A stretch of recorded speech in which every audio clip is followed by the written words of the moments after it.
सबसे पहले हम जो की लर्निंग पॉइंट्स हैं फाइनेंस के, ये वैन हॉर्न की बुक से लिए गए हैं। इसमें जो बेसिक सबसे फर्स्ट चैप्टर्स के कॉन्सेप्ट्स हैं, सबसे पहला है कि फाइनेंशियल मैनेजमेंट क्या है। Financial management is concern with the acquisition, financing and management of assets. यानी कि इसमें 3 चीज़ें हैं फाइनेंशियल मैनेजमेंट में, कि आप एसेट्स को एक्वायर कैसे करेंगे, उनकी फाइनेंसिंग कहाँ से करेंगे और उसको मैनेज कैसे करेंगे। ये हमारा फाइनेंशियल मैनेजमेंट है कि financial management is concern with the acquisition, financing and management of assets with some overall goal in mind. कि ओवरऑल गोल जो हमारा होगा वो भी हम आगे डिस्कस करेंगे कि हमारा गोल क्या होगा। तो ये फाइनेंशियल मैनेजमेंट है। उसके बाद the decision function of financial management, यानी कि जो डिसीजन फंक्शन है मैनेजमेंट का, फाइनेंशियल मैनेजमेंट का, उसको हम 3 पार्ट्स में डिवाइड करते हैं, 3 एरियाज़ में डिवाइड करते हैं, जो कि हैं investment, financing and asset management. तो ये 3 मेजर एरियाज़ हैं जिस पर हम फोकस करते हैं फाइनेंशियल मैनेजमेंट को स्टडी करते हुए। नेक्स्ट हम देखते हैं, नेक्स्ट जो हमारा की लर्निंग पॉइंट है, गोल ऑफ द फर्म। देखिए जो गोल है फर्म का वो क्या है। फर्म का जो बेसिकली फाइनेंशियल मैनेजमेंट भी हम स्टडी करते हैं, तो गोल का जो फर्म का जो गोल है, यानी कि किसी भी ऑर्गेनाइजेशन का जो मकसद होगा वो होगा maximise the wealth of the firm's present owners, यानी कि शेयर होल्डर्स। यानी कि शेयर होल्डर्स की वेल्थ को मैक्सिमाइज करना हमारा मकसद है। ये आपने जहन में रखना है, यानी कि सिर्फ प्रॉफिट को मैक्सिमाइज करना मकसद नहीं है। असल मकसद क्या है कि हमने शेयर होल्डर्स की वेल्थ को मैक्सिमाइज करना है। लेकिन share holders wealth is represented by the market price per share of the firm's common stock. यानी कि हमारे जो स्टॉक्स हैं, जो हमारे शेयर्स हैं, उनकी मार्केट प्राइस जितनी ज़्यादा होगी उतनी ही शेयर होल्डर्स की वेल्थ में इजाफा होगा। तो which in turn in is the reflection of the firm's investment, financing and asset management decision. यानी कि अगर हमारी इन्वेस्टमेंट, फाइनेंसिंग और एसेट मैनेजमेंट बेहतर होगी तो हमारे जो शेयर की वैल्यू है वो भी ज़्यादा होगी, जिससे हमारे शेयर होल्डर्स जो हैं सेटिस्फाई होंगे और उनकी जो वेल्थ है उसमें मैक्सिमाइजेशन हो सकेगी। तो ये हमारा गोल होता है फाइनेंशियल मैनेजमेंट स्टडी करते हुए। इसके बाद इसमें एक एजेंसी थ्योरी आती है। सबसे पहले तो ये समझ लें कि एजेंट क्या होता है। एजेंट और प्रिंसिपल का कॉन्सेप्ट है, ये आपने बिजनेस लॉ में भी पढ़ा है, इसी तरह और भी आपने बैंकिंग के सब्जेक्ट में भी पढ़ा होगा। प्रिंसिपल और एजेंट जो होता है, ये 2 लोग ऐसे हैं, इनके प्रिंसिपल किसी दूसरे शख्स को अपने काम करने के लिए अगर रखेगा, एजेंट वो शख्स होता है जो किसी के बिहाफ पर जो है वो काम परफॉर्म करता है, यानी कि वो उसका काम परफॉर्म कर रहा होता है, जो कि उसका प्रिंसिपल कहलाता है। तो एजेंट और प्रिंसिपल का जो रिलेशनशिप है उसको हम एजेंसी रिलेशनशिप का नाम देते हैं। यहाँ पर एजेंसी थ्योरी जो है वो क्या कहती है, एजेंसी थ्योरी सजेस्ट करती है दैट मैनेजर्स, यानी कि जो एजेंट्स हैं, याद रखिएगा कि जो मैनेजर्स हैं, यानी कि जो मैनेजमेंट है ऑर्गेनाइजेशन की, क्योंकि आपको पता है कि कॉर्पोरेट लेवल पर, कंपनी लेवल पर मैनेजमेंट अलग होती है, ओनरशिप अलग होती है। तो जो ओनर्स हैं, यानी कि जो शेयर होल्डर्स हैं, वो प्रिंसिपल्स हैं और जो मैनेजर्स हैं वो एजेंट्स हैं। तो particularly those of large public own firms may have different objectives from those of the share holders. Agency theory या एजेंसी प्रॉब्लम ये है कि जो मैनेजर्स हैं उनका ऑब्जेक्टिव डिफरेंट हो सकता है शेयर होल्डर्स के ऑब्जेक्टिव से। देखें शेयर होल्डर्स का मकसद क्या है, अपनी दौलत को मैक्सिमाइज़ करना, लेकिन जो मैनेजर्स हैं उनका मकसद हो सकता है कि वो अपनी जॉब को सिक्योर कर लें या वो अपने आप को बेनिफिट पहुंचाने के लिए कुछ ऐसे काम परफॉर्म करें। यानी कि जो मैनेजमेंट जो है वो शेयर होल्डर्स के पॉइंट ऑफ व्यू से डिफर कर सकती है और उनका मकसद जो है वो शेयर होल्डर्स के पॉइंट ऑफ व्यू से डिफरेंस हो सकता है। तो इसको हम एजेंसी प्रॉब्लम कहते हैं।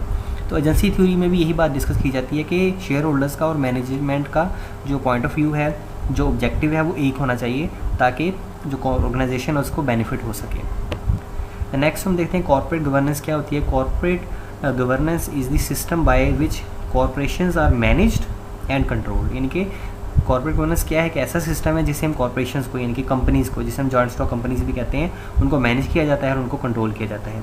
It encompasses the relationship among a companies share holders, board of directors and senior management. यानी कि ये एक जिसे हम कह सकते हैं एक त्रिकोण की तरह है, ट्रायंगल की तरह है, जिसमें हम 3 लोगों को देख रहे हैं, शेयर होल्डर्स हैं, बोर्ड ऑफ डायरेक्टर्स हैं और मैनेजमेंट है कंपनी की।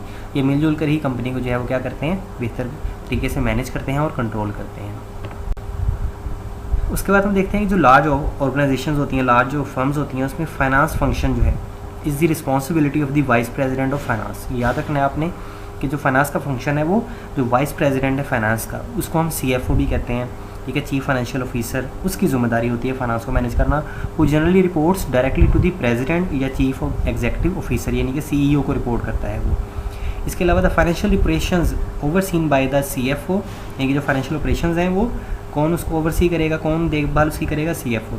Will be split into 2 branches, उसको हम 2 ब्रांचेस में करेंगे, with one headed by treasure and the other headed by the controller. यानी कि जो फाइनेंशियल ऑपरेशंस होंगे उसको CFO देखेगा। CFO के नीचे 2 लोग होंगे मेन, एक जो है आपका ट्रेजरर होगा और एक कंट्रोलर होगा। अब कंट्रोलर की क्या जिम्मेदारी होगी? Controller responsibilities are primarily accounting in nature, यानी कि जो कंट्रोलर की जिम्मेदारियाँ हैं वो उनकी नेचर अकाउंटिंग के रिलेटेड होगी। उसका काम जो है वो अकाउंटिंग के फंक्शंस को कंट्रोल करना, परफॉर्म करना होगा। जबकि ट्रेजरर जो होगा उसकी रिस्पॉन्सिबिलिटी क्या होगी कि वो मैनेजमेंट, जो फाइनेंशियल मैनेजमेंट के डिसीजंस हैं या फाइनेंशियल मैनेजमेंट का जो एरिया है उसके साथ वो डील करेगा। तो ये कुछ बेसिक कॉन्सेप्ट्स हैं जो डिस्कस किए हैं। अब इसके MCQs की तरफ हम चलते हैं। सबसे पहला MCQs है share holders wealth in a firm is represented bye, यानी कि शेयर होल्डर्स की जो वेल्थ है वो किससे रिप्रेजेंट होती है, यानी कि किस चीज़ से पता लगता है कि शेयर होल्डर्स की वेल्थ में इजाफा होगा या कमी होगी, या ज़्यादा है या कम है। तो number of people employed in the firm से तो नहीं पता लगेगा। Book values of assets less the book value of its liabilities, यानी कि नेट वर्किंग कैपिटल ये कह लें या नेट जो आपकी इक्विटी है उससे भी नहीं पता लगेगा। अमाउंट ऑफ सैलरी पेड से भी नहीं पता लगेगा। तो हमने पढ़ा है कि किससे पता लगेगा? Market price per share of the firm's common stock, यानी कि जो मार्केट प्राइस होगी हमारे शेयर्स की, उससे जो शेयर होल्डर्स की वेल्थ है उसका अंदाज़ा होगा। नंबर 2 पर चलते हैं। The long run objective of financial management is to, देखिए हमने पढ़ा है कि जो ऑब्जेक्टिव है बेसिकली फाइनेंशियल मैनेजमेंट का वो क्या है? मैक्सिमाइज़ करना the value of the firm's common stock, यानी कि कॉमन स्टॉक जो मैक्सिमाइज़ करेंगे, यानी कि उसकी वैल्यू को मैक्सिमाइज़ करेंगे तो क्या होगा कि जो हमारे शेयर होल्डर्स उनकी वेल्थ मैक्सिमाइज़ होगी। तो इस तरह से इसका आंसर ये होगा। नेक्स्ट MCQs की तरफ जाने से पहले आपको अर्निंग पर शेयर का फार्मूला बताना चाहता हूँ ताकि आपको वो उसमें यूज़ होगा। अर्निंग पर शेयर का फार्मूला होता है नेट इनकम, यानी कि इसको हम ये कह सकते हैं कि net income after tax divided bye जो नंबर ऑफ़ आउटस्टैंडिंग शेयर्स हैं या वेटेड एवरेज शेयर्स आउटस्टैंडिंग, यानी कि जितने शेयर्स आप इशू कर चुके हैं वो हम डिवाइड करेंगे, वो नीचे आएंगे डिनोमिनेटर में होंगे, जबकि नेट इनकम आफ्टर टैक्स जो है वो हमारी डिनोमिनेटर में होगी। अब देखें आप third MCQs, what are the earnings per share for a company that earn $1 lakh last year in after tax profit, यानी कि कंपनी का जो नेट प्रॉफिट आफ्टर टैक्स है वो $1 लाख है, जबकि उनके पास 2 लाख कॉमन शेयर्स आउटस्टैंडिंग हैं and $1.2 million in retain earning at the year end. अब उसने पूछा what are the earning per share. EPS का फार्मूला आप पढ़ चुके हैं कि net income after tax divided by common shares outstanding. तो आपको पता है नेट इनकम हमारी $1 लाख है और 2 लाख कॉमन शेयर आउटस्टैंडिंग है। 1 लाख को हम 2 लाख पे डिवाइड करेंगे तो आंसर आएगा 0.5। तो ये हमारा आंसर होगा। जो $1.2 मिलियन आपको रिटेन अर्निंग दी गई है ये सिर्फ कंफ्यूज करने के लिए है, इसका कोई इसमें जो है वो लिंक मौजूद नहीं है। नेक्स्ट हम चलते हैं 4 पॉइंट पर।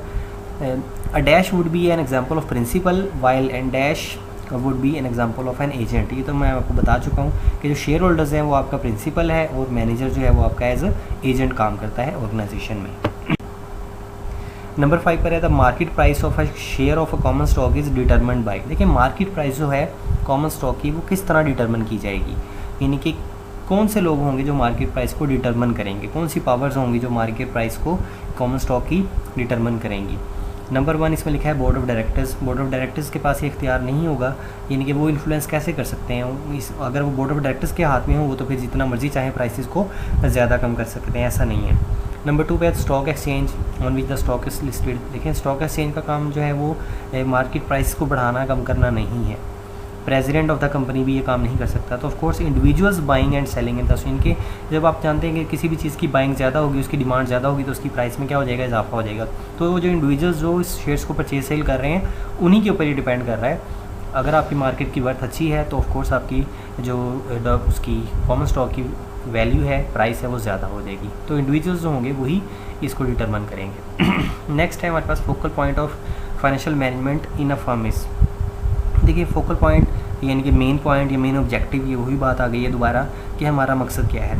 हमारा मकसद क्या है, the creation of value for share holders, यानी कि हम शेयर होल्डर्स के लिए वैल्यू क्रिएट करना चाहते हैं, उनकी जो वर्थ है उसको इजाफा करना चाहते हैं, उसमें उनकी वेल्थ में इजाफा करना चाहते हैं। ये हमारा फोकल पॉइंट है मैनेजमेंट का, फाइनेंशियल मैनेजमेंट का। नेक्स्ट है वो हमारे पास है the decision function of financial management can be broken down into the decisions. ये हमने पढ़ा है, अभी आपको मैंने पढ़ाया है कि हम 3 फंक्शंस में इसको जो है वो डिवाइड करते हैं। नंबर 1 इन्वेस्टमेंट, नंबर 2 फाइनेंसिंग और नंबर 3 एसेट मैनेजमेंट। तो ये 3 मेजर पॉइंट्स हैं जिनमें हम अपनी मैनेजमेंट को, फाइनेंशियल मैनेजमेंट को डिवाइड करते हैं। नेक्स्ट है the controller's responsibility are primarily in nature while the treasurer responsibility are primary related to, यानी कि कंट्रोलर की क्या रिस्पॉन्सिबिलिटी है और ट्रेजर की क्या रिस्पॉन्सिबिलिटी है, ये भी हम अभी डिस्कस करके आए हैं कि जो कंट्रोलर की रिस्पॉन्सिबिलिटी है वो अकाउंटिंग से रेलिवेंट है और जो आपकी ट्रेजर की रिस्पॉन्सिबिलिटी है that is related to financial management. Next हमारा जो लास्ट MCQs है, द कंपनीज डैश इज़ या are potentially the most effective instrument of good corporate governance. देखें कंपनी के कौन से यानी कि चीज़ है जो कि potentially the most effective instrument है गुड कॉरपोरेट गवर्नेंस के लिए। देखें कॉरपोरेट गवर्नेंस जो है हमने अभी पढ़ा है 3 इसमें मेन पार्टीज़ इन्वॉल्व होती हैं जो कि इसके रेलिवेंट हैं, बोर्ड ऑफ डायरेक्टर्स हैं, शेयर होल्डर्स हैं और मैनेजमेंट ऑफ द कंपनी है। लेकिन कॉर्पोरेट गवर्नेंस में बेसिकली जो है वो ज़्यादातर जो कंट्रोल होगा वो बोर्ड ऑफ डायरेक्टर्स के पास ही होगा, तो उन्हीं के पास ही सारा इख्तियार होगा कि वो किस तरह से कॉर्पोरेट गवर्नेंस इनके करते हैं, तो इसलिए कंपनी की जो बोर्ड ऑफ डायरेक्टर्स हैं उन्हीं के ऊपर डिपेंड करेगा ये। तो उम्मीद करता हूँ आपको मेरी ये वीडियो अच्छी लगी होगी। अगर आपको ये वीडियो अच्छी लगी है तो कमेंट करके ज़रूर बताइएगा। मज़ीद इस तरह की वीडियोज़ देखने के लिए हमारे चैनल को सब्सक्राइब कर लें और इस वीडियो को लाइक करें और अपने दोस्तों के साथ शेयर करें। Thank you so much. अल्लाह हाफिज़।